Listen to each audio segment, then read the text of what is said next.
Story time, assurance décès. Alors, ça fait plus d'une semaine maintenant que je parle avec mon conseiller, le conseiller de ma banque, voilà.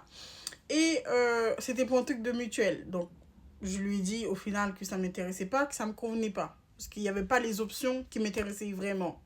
Et donc, bien sûr, on avait demandé à ChatGPT. Après vérification, c'était pas ça. Du coup, ben, j'ai dit stop. Comme la personne polie que j'étais avec un mail. Mais bon, il n'a pas trouvé que c'était suffisant. Il m'a encore appelé.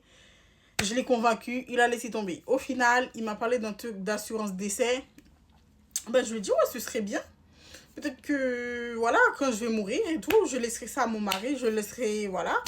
Donc, ce serait bien que, voilà, mes gens soient à l'abri quand je serai décédée. Et du coup, ben, je lui ai dit, ok, ben, envoyez-moi un devis, je verrai. Et par la suite, ben, je vous dirai quoi.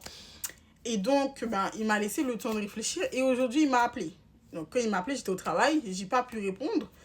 Et il m'a rappelé dans l'après-midi. J'ai répondu. Et en fait, il me disait, ouais, Madame Lormilus, nanana. Je lui ai dit, ben, en fait, au final, j'ai vu avec voilà, mon partenaire et que c'était pas possible pour l'instant. Voilà, c'est pas nécessaire. Mais ça n'exclut pas le fait que ben, je pourrais revenir dessus plus tard. Voilà, je pense que là, c'est clair. Mais ces gens-là, petit truc, ils vont jamais te laisser tranquille. Ils ont toujours un truc à ajouter. C'est pour ça, la dernière fois, j'ai dit à un gars, parenthèse, ouais, là, ne me fais pas le truc, ne me fais pas tourner en rond. Dites-moi, ben, s'il y a des carences, s'il y a ci, s'il y a ça, c'est combien remboursé par an. Tu me dis les trucs. Parce que tu me chamboules la tête. Oui, je parle français, mais quand ils vont te chambouler là avec leur charabia, c'est bon, t'es perdu. Bref, parce que leurs objectifs, c'est de vendre, c'est de marquer des points. C'est leur taf, quoi. Et du coup, le mec, ben, je lui ai dit non, j'étais plus intéressée. Puis voilà, je pensais qu'il allait me laisser tranquille. Oui, Madame Intel, ben, je voulais vous dire, ben, comme je l'ai dit précédemment, on a l'offre de 3 mois.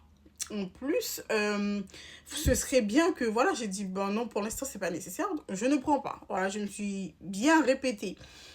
Et par la suite, il me dit, ben en fait, bon, au moins, ce serait pas mal de prendre ça pour un an, parce que tu sais, tout ce qui est hein, la mort et tout le reste et tout, ça ne prévient pas.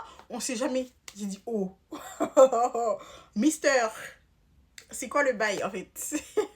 Oui, je sais que on n'est jamais préparé à ça, ok?